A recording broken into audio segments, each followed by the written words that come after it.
And so you're saying we're right back where we started from because once again the Panthers are looking for a head coach. Yep. Trying to find someone to build, rebuild, build and rebuild over and over again.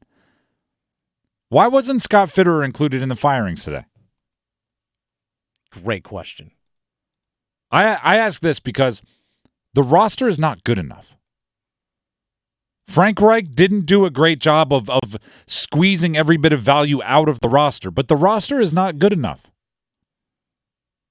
Dan Orlovsky on ESPN talked about Bryce Young being set up to fail by the situation in Carolina. 4 months ago, a lot of us thought myself. That's what I was about to say. Best place he can go. Right. Yep. The coaching staff, the experience, all the different people that he had. And now you're sitting there going, this is a terrible situation for Bryce Young. Right. Bryce Young right now, as of November 27th or 28th, is set up to fail in the NFL. That quickly. He is set up to fail. Now he's going to go into his second year with a brand new staff, a completely new experience, and a talent-depleted roster. Yes. And we are going to ask Bryce Young to go play first-pick quarterback, and there's zero chance of that happening. Okay. All of that, everything he just said, everything you just heard from Dan Orlovsky could be directly tied to the GM. Frank Reich had a part in it. The quarterback's coach had a part. The GM is kind of the guy that set him up to fail. Now, I would push back on some of the things Dan Orlovsky was saying there, right? We're not expecting him to go play number 1 overall pick quarterback. We just want him to play like, 47th pick quarterback. Just be good. Be solid. Look like a guy who's you want to be your quarterback for the next couple of years. The Panthers' offseason moves did not work. Right? The player they brought in to be the field stretcher, DJ Chark, isn't stretching the field. The guy they brought in to be the bell cow, Miles Sanders, isn't cowing the bell. You know what I'm.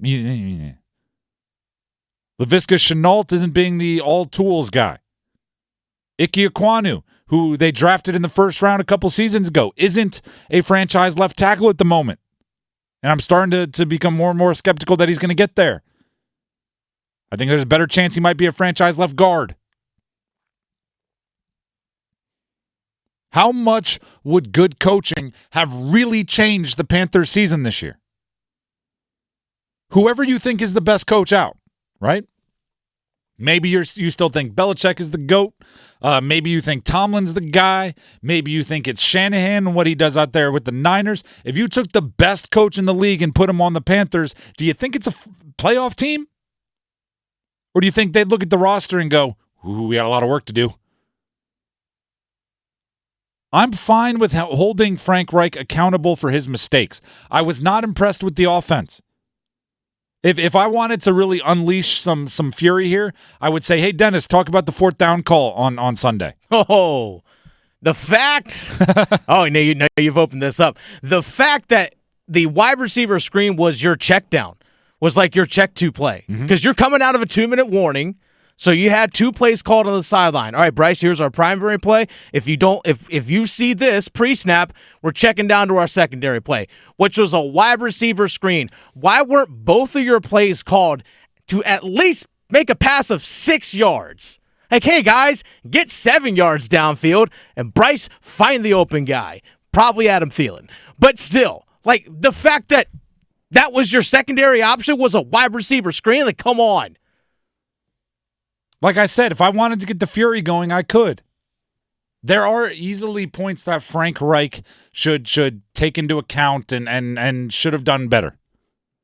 I'm fine with Frank Reich being held accountable for his mistakes, but you have to hold everyone to the same standard, and that includes the GM. Frank Reich had nothing to do with Matt Rule failing. Scott Fitterer did. Right? Frank Reich may have had a part in drafting Bryce Young. He didn't have a part in trading Christian McCaffrey. He may have had a part in not coming to an agreement with Brian Burns this year. He didn't have anything to do with not accepting the 2 first-round picks the Rams offered you for Brian Burns last offseason, 2 offseason, whenever that was. That's Scott Fitterer. And it is very much a culture thing to treat everyone equally. Equally is not the right word. Fair. Okay? Equal means you're treating everyone the same. Fair means you're treating everyone the way they deserve to be treated. And what I mean by that is if you are very hard, very cutthroat with one person, meanwhile another person is sliding through and getting by and not being held to the same standard, that's not a healthy workplace. That's not a healthy workplace at all. So I'm looking at this going, all right, heads are rolling in Carolina, right? David Tepper, he's fed up with it. He doesn't like what the current regime is doing, and he's making people feel his wrath. Gotcha. I don't always agree with it, but I understand sometimes, especially businessmen and business women, when they take over, they're snapped to it. I need action. I need results. Fine. I don't see why Fitterer wasn't included. Are you gonna give Fitterer the chance to hire the next guy? Or is it just, hey, we need somebody to handle the waiver wire until the end of the season and then we'll find. I just don't like the way this is going. What's the first priority for Tepper? Is it figuring out if Scott Fitterer is your GM moving forward and get the GM right, or go get the head coach and then find the GM? See, it's jumbled right now. Mm-hmm. We talk about, and we need to trademark this, the 4 horsemen of your franchise. Yeah. With the 4 horsemen being owner, GM, head coach, quarterback.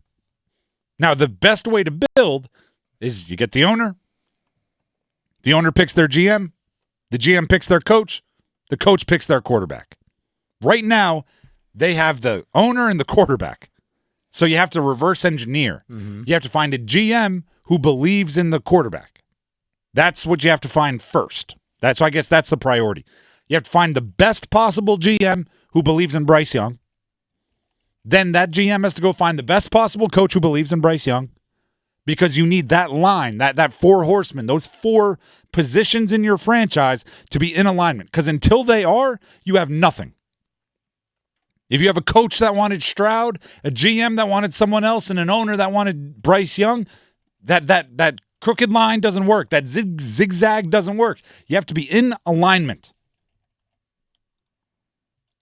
So that's the priority. This offseason, are you going to solve all the offensive line issues? Probably not. You don't have a first-round draft pick. You don't have enough capital. Are you going to solve all your wide receiver problems? Probably not.